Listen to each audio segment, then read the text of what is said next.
Obrigado. Bom dia a todos mais uma vez. Doutor Leonardo não está? Bom dia novamente. É porque é o seguinte, durante a fala dele, durante a fala dele, ele tocou num ponto que, em princípio, numa análise, assim, digamos, superficial... Tirar? Ou alívio. Alívio. Vou tirar. O que ele falou logo no início da explanação, ele tocou num ponto que aparentemente seria uma matéria meramente de interesse jurídico ou contábil. Aí, de repente, alguém pode indagar, mas o que isso tem a ver aqui com o fórum? O que tem a ver com o trabalho de controle interno? Tem tudo a ver. A gente precisa analisar sobre o aspecto, não só aspecto jurídico, contábil, mas também sobre o aspecto administrativo. E aí eu gostaria, se ele estivesse aqui, mas mesmo não estando, eu não vou perder a oportunidade de responder, até porque ele me fez essa indagação, numa conversa em si informal, ele me perguntou qual seria meu posicionamento, e ele tocou nesse ponto, então eu vou aproveitar a oportunidade para expor o meu pensamento sobre essa questão. Tá? Com relação primeiro, eu não vou usar o recurso, porque eu tive um problema, perdi final de semana meus óculos, e até para chegar aqui foi uma dificuldade, tive que pedir aí o apoio do CRA. Eu, sem óculos, não consigo enxergo muito pouco, então não daria nem... O jeito que está aqui, eu estou com dificuldade, imagina se eu fosse, eu teria que ficar aqui, ó. Então, isso aconteceu, mas a gente, como já está acostumado já, inclusive fui professor durante muitos anos da minha vida, a gente acaba acostumando a estar...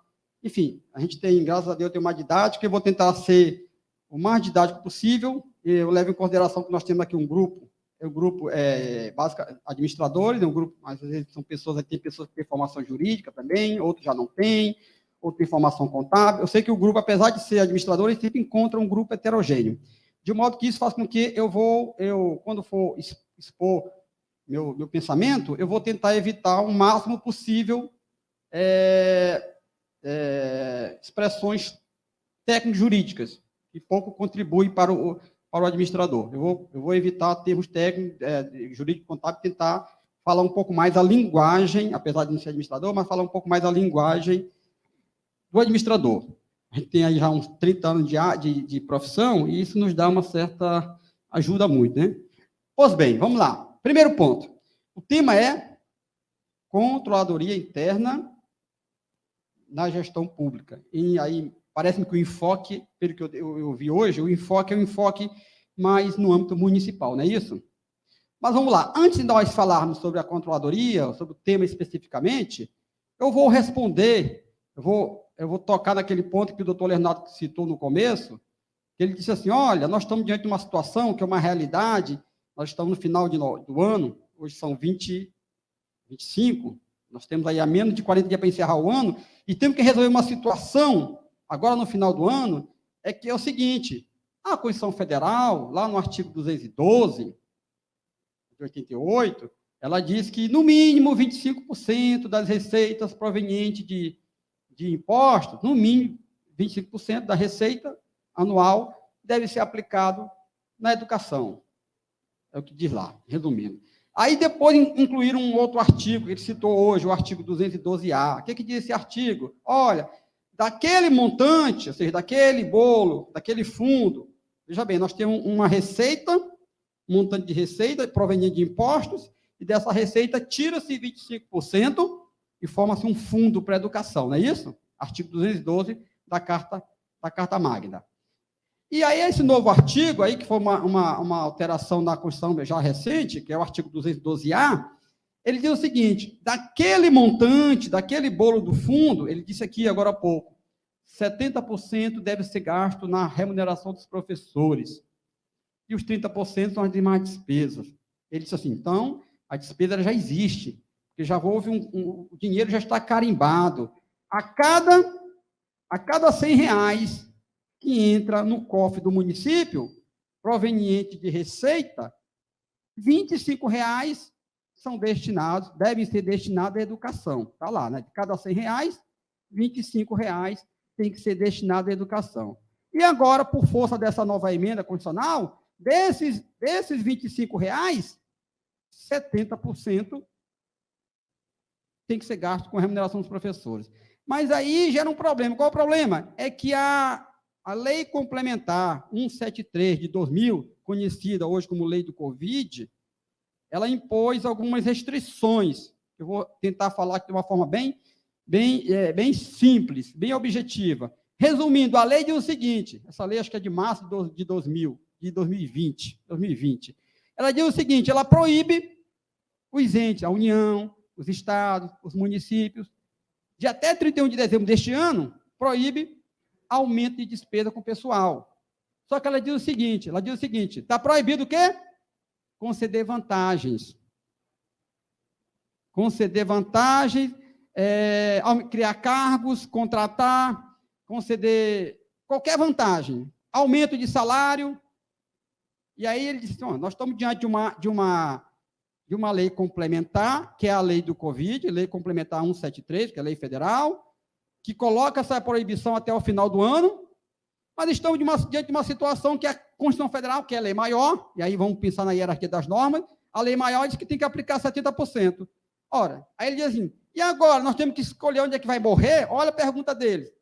Vamos escolher onde é que vai morrer? Vamos descumprir a lei complementar 173? Ou vamos descumprir a Constituição Federal? Esse é o questionamento, eu já ouvi isso, não só do Dr. Leonardo, mas de outras pessoas, não, nós temos que escolher qual dos dois a gente vai ter que descumprir, porque não tem como cumprir os dois. E aí, a minha interpretação, a solução que eu estou propondo, que eu estou dando às pessoas, que eu estou dizendo, é uma solução que não vai descumprir nem a Constituição Federal e nem a Lei Complementar 173. Eu queria muito que ele estivesse aqui, mas não está, mas depois a gente conversa, eu converso com ele, eu vou expor isso para ele. Como, Davi? Como é que nós podemos atingir os 70%, ou seja, aplicar o mínimo lá, os 70%, com remuneração dos professores, sem descumprir a Lei Complementar 173, conhecida como Lei do Covid? E aí eu vou me valer de questões de conhecimento jurídico. Por exemplo, nós temos a ciência conhecida, ou técnica de hermenêutica. O que é hermenêutica? É uma técnica de interpretação. Então, as pessoas que estudam, por exemplo, a Bíblia, né, eles utilizam o que é hermenêutica, uma técnica de interpretação do texto bíblico. Da mesma forma, as leis. Então, eu vou me valer da técnica de interpretação das normas, de texto, a hermenêutica, para extrair o sentido, extrair o significado, a intenção do legislador, quando fez a Lei 173, de tal forma que não haja descumprimento da lei maior, que é a Constituição Federal. Esse é meu raciocínio. Eu parti dessa... Porque a lógica, no meu ponto de vista, é respeitar as duas leis. A lei maior, Constituição Federal, mas também a lei de Covid e a lei complementar. Eu acho... eu não vejo lógica, não, eu vou ter que escolher, vou cumprir uma e descumprir a outra. Eu acho que você tem que buscar um caminho para cumprir os dois. Aí, como é que eu vejo? Vamos lá, meu raciocínio. Acompanhe meu raciocínio aqui. Quando o legislador disse, lá na Lei 173, olha, fica proibido até 31 de dezembro conceder vantagem, aumento, criação de cargos, a intenção dele é a seguinte, olha, quando se fala de vantagem, aí eu vou buscar a interpretação, eu vou usar uma interpretação lógica, lá da hermenêutica, eu vou usar uma interpretação lógica, também chamada de teleológica, que diz o seguinte, eu tenho que ler o texto e buscar o sentido, a finalidade. Quando aquele texto foi feito, qual era o seu propósito? Qual era a sua finalidade? E aí eu vou lá. Na minha interpretação lógica ou teleológica, o legislador lá, o Congresso Nacional, quando aprovou a Lei 173, ele disse o seguinte, se conceder um aumento, vantagem, sei lá o que for, ou contratar, eu vou estar aumentando a folha. E aí, todos os meses eu vou ter, uma vez concedida a gratificação, uma vantagem, eu vou ter ali todos os meses, não é isso? Todos os meses? Se eu contratar, admitir um funcionário, eu vou ter todos, a despesa vai aumentar. Não é só um mês, mas sim todos os meses. Então, o objetivo é botar um freio no aumento dessas despesas, vamos lá, é evitar a criação de uma despesa de caráter continuado.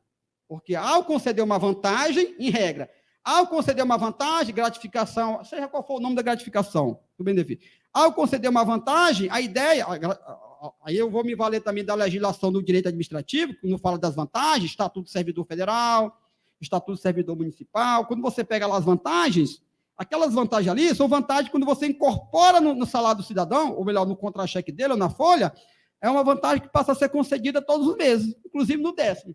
Então, a intenção do legislador ali, o espírito ali, era o quê? É evitar que se incluísse uma despesa e que tivesse que estar pagando todos os meses. Aí sim é impactar no orçamento, no planejamento, enfim. Então, eu digo o seguinte, que a Lei 173, aquele dispositivo que veda, eu entendo que ele não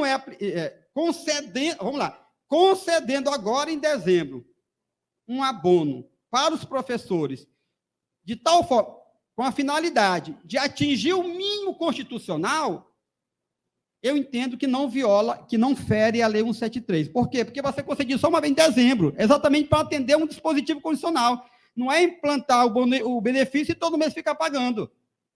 Olha meu raciocínio. Então, vamos lá. Eu vou dizer, doutor Leonardo, eu orientaria, não, vamos conceder, agora, eu vou já comentar essa questão lá do FNDE. Vamos conceder o abono para os professores, porque a lei maior do país, a lei fundamental, a lei suprema do país, determina que se aplique no mínimo 70%. Então, ela já fez uma reserva. Quando ela diz reserve 70%, ela está dizendo o quê? Que de cada R$100 que entra de receita de imposto no município, 25 são reservados para a educação. Está lá, né? Artigo 212. E desses R$25, 70 remuneração dos professores. Então, ela já tá, na verdade, o dinheiro já está carimbado, né? Já está comprometido. Precisa definir como gastar na remuneração. E aí, se eu não pagar o abono, eu vou chegar no dia 31, eu não vou atingir os 70. Em não atingindo 70, eu vou estar descumprindo uma lei maior. Aí o cara diz, mas se eu cumprir o artigo 70, eu estou descumprindo a lei complementar 101. Então, eu estou buscando uma interpretação da norma jurídica, de tal forma, uma interpretação que eu aproveite, que eu chegue a uma conclusão que eu posso fazer aquilo sem descumprir nem a lei maior e nem a lei complementar. Então, resumindo, a minha sugestão, conceda o abono aos professores agora em dezembro, no valor que falta para atingir os 70. Quanto é que falta? Nós estamos em 68%. Faltam 12% para atingir os 70%. Então, pegue 12% e crie o abono dos professores para atingir os 70%. Tá? E aí, mas eu vou estar descumprindo a lei complementar? Não, porque porque a intenção do legislador na 173 é impedir aquela vantagem, aquele ingresso no contra-cheque do funcionário, aquela vantagem que passa a ser todos os meses. Essa é a intenção do legislador. Jamais o legislador... eu não posso supor que o legislador criou uma lei com a intenção de forçar o gestor a descumprir a lei maior. Eu não posso pensar. É presunção de boa-fé.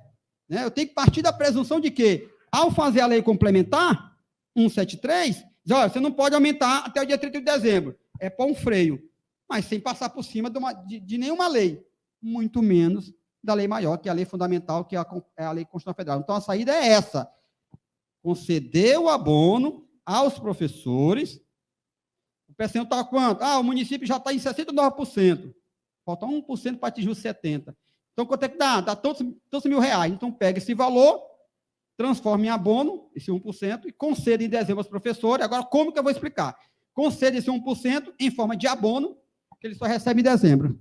Ele não vai receber em janeiro, não vai receber em fevereiro, não vai receber em março. Você está entendendo? Então, eu não vou estar burlando a lei. Porque a intenção do legislador, o espírito... Vamos lá. Eu sei que isso é subjetivo. Qual é o espírito do legislador? Isso é subjetivo. Mas eu vou falar de algo objetivo. Então, de forma subjetiva, eu preciso entender qual é o espírito, qual é a intenção do legislador. E, na minha visão, a intenção do legislador era evitar que houvesse uma concessão de vantagem que fosse de caráter continuado, que todos os meses tivesse que pagar. Na minha intenção, meu objetivo é... Com detalhe, até porque a finalidade... Sabe qual é a finalidade da lei? A finalidade da lei era controlar a despesa. controlar despesas até dezembro, para que não haja um desequilíbrio orçamentário e financeiro ao final do período.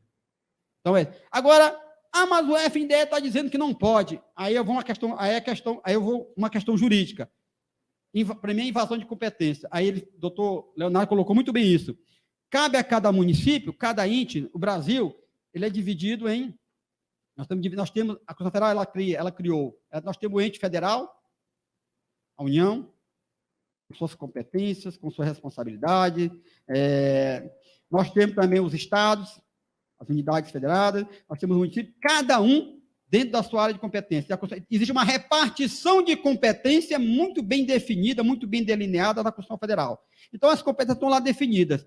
A competência para criar cargo, extinguir cargo, mudar a estrutura administrativa, conceder vantagem, tirar vantagem, no âmbito municipal, é a competência privativa do município. Não pode, no âmbito federal, vir de cima para baixo, uma lei, não, você não pode conceder, não pode isso. Não pode, não poderia ser nenhuma lei, no meu entendimento, nenhuma lei de âmbito federal cogitando esse tipo de coisa, esse tipo de proibição, porque seria estaria ferindo a Constituição Federal, muito menos uma norma do FNDE, que é o fundo.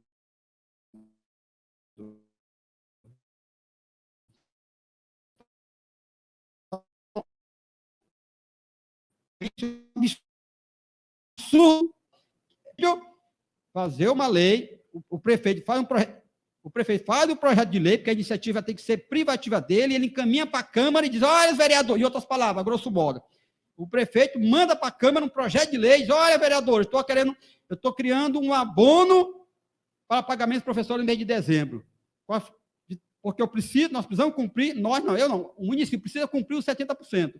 Então, a única forma que nós temos de cumprir os 70% é conceder o abono em dezembro a esses professores. E isso tem que ser feito por autorização da Câmara. Lei do município. Então, ele encaminha o projeto, a Câmara aprova, né? Eu penso que a Câmara não pode deixar de aprovar, porque se a Câmara nega, ela está forçando o município, não é o prefeito, é o município a descumprir a Constituição Federal. Então, ele tem que conceder, aprovar aquele abono, né? Aquele abono em dezembro, para que o município possa atingir os 70%. Tá. Ok? Davi, o que isso tem a ver com controladoria, com controle? E agora que eu vou entrar na questão do controle. Vamos lá.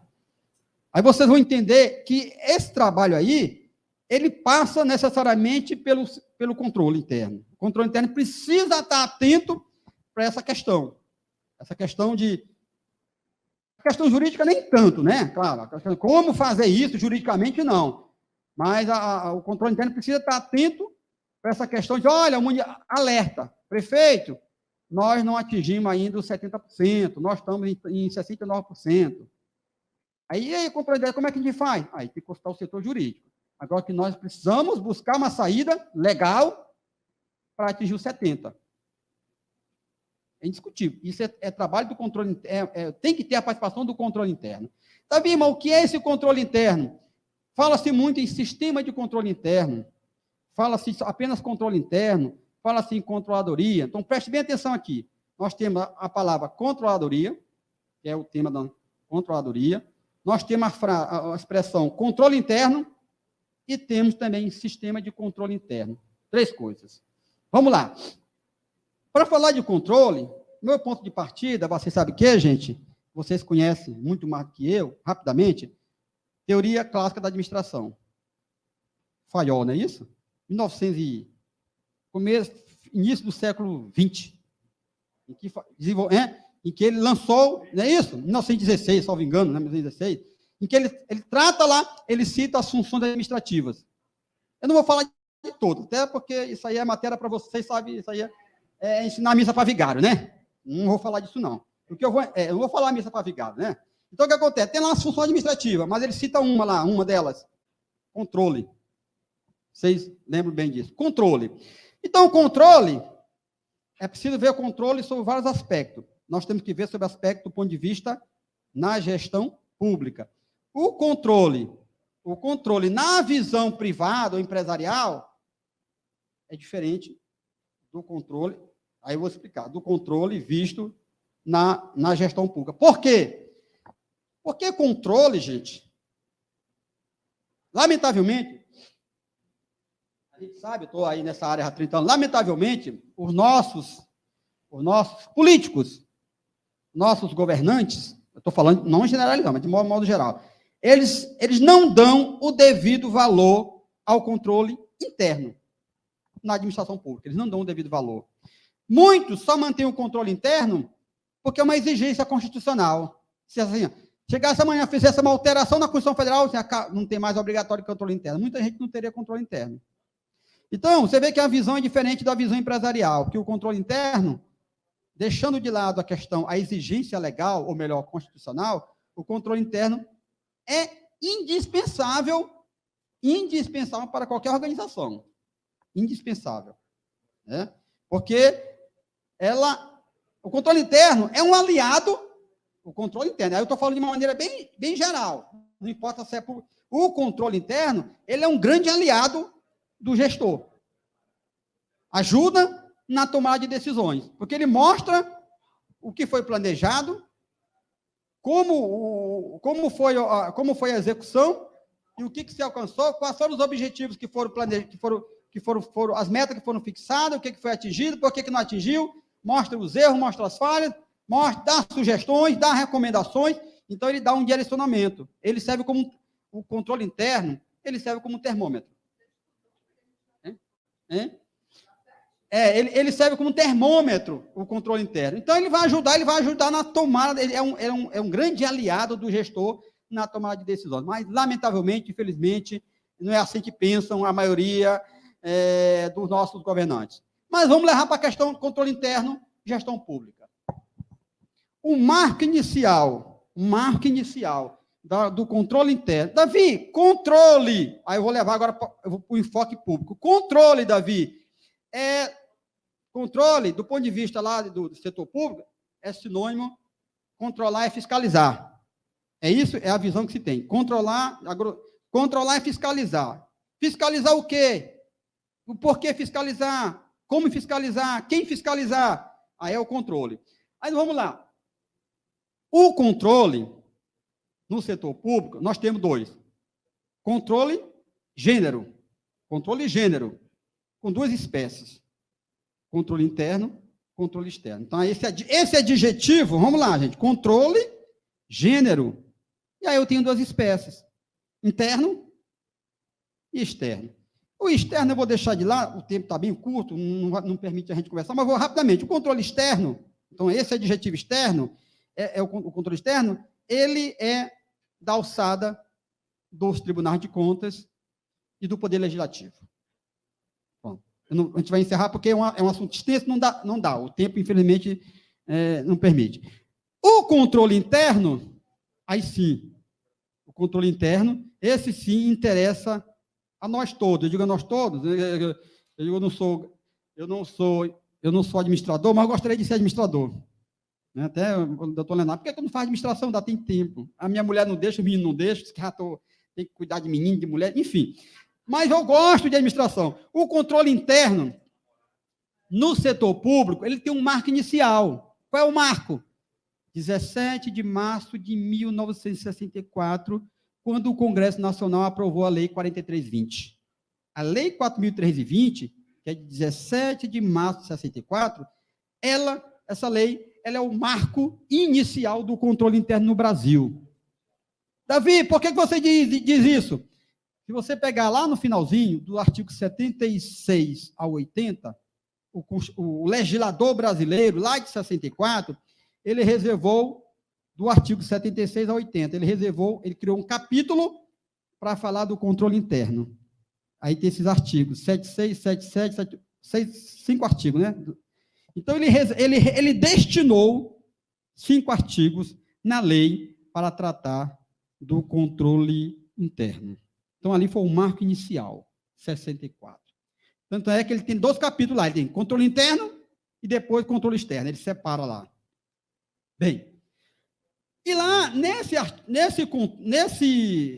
nesse capítulo, ele fala de um momento do controle. Quando controlar? Eu vou já dizer o que controlar. Vamos primeiro para o momento. Qual o momento? Aí ele diz lá, o controle interno da administração pública, e aí, pública, gente, nós estamos falando que é do âmbito federal, é do âmbito estadual, é do âmbito municipal. Todas as esferas, né? Quando se fala de controle interno, estamos falando de controle interno da administração pública como um todo, no âmbito federal, estadual, municipal, todos os poderes. Os poderes executivo, legislativo, judiciário, Tribunal de Contas, Ministério Público, todos os órgãos e entidades integrantes da administração pública brasileira. Tá certo? Quando se fala aí, nós estamos falando de um controle que deve ser realizado, independentemente de estar previsto em lei, é uma necessidade, é uma real necessidade, né? Eu gosto sempre de enfatizar isso, e é isso o papel meu, de vocês, nosso aqui, gente, eu acho que nós temos um papel fundamental de tentar convencer, de mostrar para o gestor, para o político, o quão é importante, o quão é necessário, é imprescindível um controle interno eficaz, eficiente, em pleno funcionamento dentro de um órgão, órgão ou entidade de uma administração pública, para ajudar na tomada de decisões. Isso é um papel que nós temos que não é fácil não, viu? Estou sendo sincero para vocês. É um trabalho árduo de convencimento. Mas a gente batendo, né?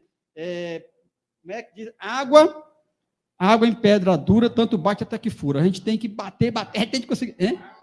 Água mole em pedra dura, tanto bate até que fura. Exatamente isso aí. Esse é o ditado. Então, esse é o lema. Mas vamos lá. Então, o controle interno, lá na Lei 4.320, ela fala do momento. O controle deve ser prévio.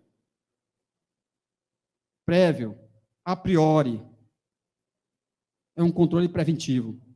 Prévio ou a priori, preventivo. Ele, concomitante é simultaneamente, está acontecendo. E a posteriori? A posteriori ou subsequente, que é quando o caldo já derramou e aí não tem muito o que fazer. Para vocês entenderem, a mulher está fazendo lá o mingau do menino, está fazendo o mingau. O homem também, que essa mulher, eu não sei fazer, mas tem homem que sabe fazer, está fazendo mingau. Então tem que estar cuidando ali, né? Tem que estar cuidando, tem que estar mantendo ali a vigilância, não é isso? Ela é um controle. Mas vamos para o preparatório, é um controle prévio. Começou a fazer a comida, é um controle concomitante. Já fez. É um ou seja, prévio. O controle prévio, também chama é aquele controle dos atos na administração pública em que o órgão responsável faz o acompanhamento antes das coisas acontecerem, antes dos problemas surgirem. É evitar, alertar que os problemas, que do jeito que estão querendo fazer, do jeito que estão conduzindo a máquina, pode trazer problemas, prejuízos para o patrimônio, para o erário. Quando falar erário, eu repeti erário, eu gosto muito do termo erário, estou me referindo ao patrimônio público. Tá? Então, você, o erário é o patrimônio público. Tá? Esse controle preventivo é aquele voltado para acompanhar as ações que vão ser desenvolvidas de tal forma a evitar erros, falhas, fraudes, desvios, desfalques. Quando o ato começa para ser praticado, por exemplo, uma obra que está em andamento. Uma obra que vai ser realizada, uma obra de construção civil vai ser realizada, aí faz todo um projeto básico, um projeto executivo, aí abre-se uma licitação, todo o controle interno fazendo acompanhamento, é um acompanhamento prévio. O federal, esse sistema, ele é o quê? É um somatório de atividades. Então, eu tenho, por exemplo, no município de Brejo Santo, eu tenho lá 10 secretarias, 10 unidades orçamentárias, cada uma deve ter o seu controle interno funcionando. O controle orçamentário, o controle financeiro, o controle patrimonial, cada secretaria tem isso, certo?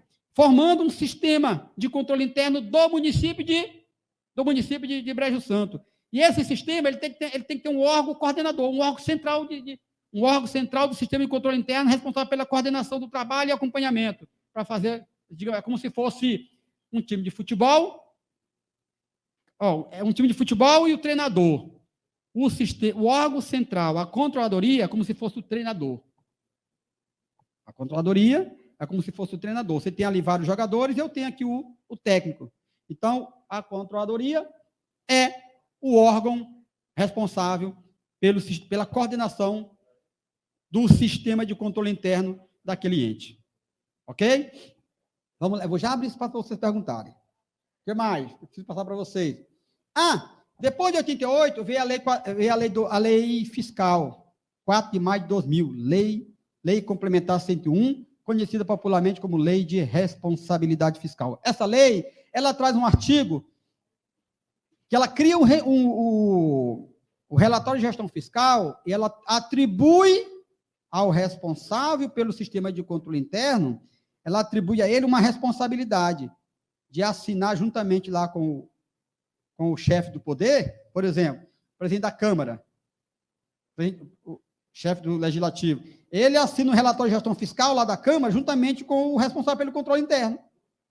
O prefeito, que é o chefe do Poder Executivo Estadual, Municipal, ele também assina juntamente com o responsável pelo controle interno. Então, o responsável pelo sistema de controle interno, que geralmente é o controlador geral, ele também se responsabiliza pelo conteúdo do relatório de gestão fiscal. Isso foi uma inovação já 2000 da Lei Complementar 101, conhecida popularmente como LRF. Então, o controle interno no âmbito da administração pública, ele existe muito mais por uma obrigatoriedade. Como eu disse aqui no começo, infelizmente o nosso governante mantém esse sistema sem dar o devido valor, porque é uma exigência legal, constitucional, né? Não sabendo eles a importância, a necessidade, real necessidade dele ter um parceiro na condução da gestão, dele poder ter um órgão que serve como termômetro, que aponta as falhas, os erros, que avalia o grau de eficiência e de eficácia dos atos, enfim, do resultado da gestão, para que ele possa definir, fazer um novo planejamento, replanejar, enfim, definir como planejar o ano seguinte, corrigir as falhas, as distorções e tentar conduzir a máquina estatal da melhor forma possível, buscar as boas práticas da gestão.